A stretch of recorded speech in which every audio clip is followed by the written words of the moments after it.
suatu hutan, ada seekor rusa betina yang sedang hamil.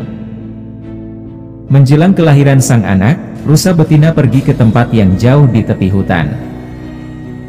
Tempat itu dekat dengan sungai.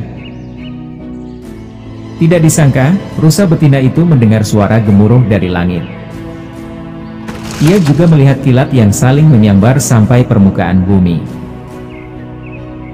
Percikan api dari kilat membakar dedaunan hutan yang kering. Kebakaran pun tidak terelakkan dengan api yang terus membesar. Kemudian rusa betina melihat ke arah kanan. Terlihat di sana ada seorang pemburu yang membawa senapan siap menembaknya.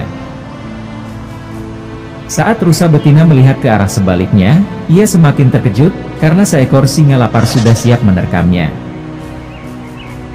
Apa pilihan yang dimiliki oleh rusa betina?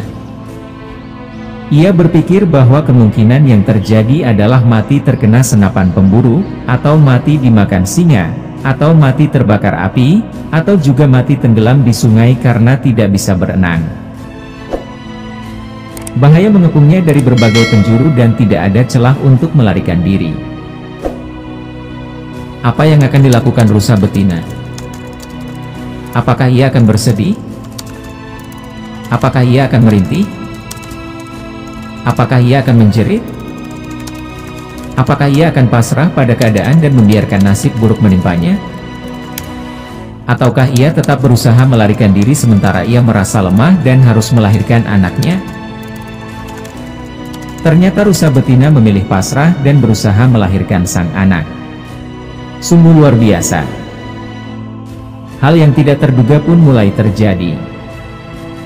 Kilat yang terus menyambar membuat sang pemburu merasa silau sehingga salah melepaskan senapan. Tembakannya justru mengenai sang singa yang kemudian mati. Hujan pun turun dengan derasnya membuat api di sekitar induk rusa langsung padam. Sedangkan pemburu tidak lagi menghiraukan rusa karena ia sibuk mencari tempat berteduh. Akhirnya, induk rusa berhasil melahirkan anaknya dengan selamat. Pesan moral yang dapat kita ambil dari kisah ini adalah, sekalipun kamu diserang kesulitan dari berbagai arah dan merasa tidak mempunyai solusi, ketahuilah bahwa ada rahasia di balik itu semua.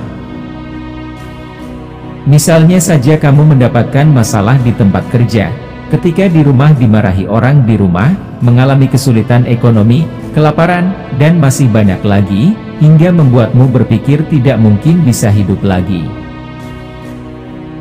Yang harus kita lakukan adalah, jadilah seperti induk rusa. Jalani hidupmu dan teruslah melangkah dengan optimis dan fokus.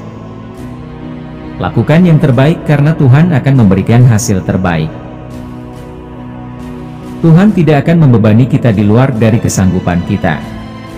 Semoga kisah ini dapat menginspirasi sahabat sekalian. Terima kasih.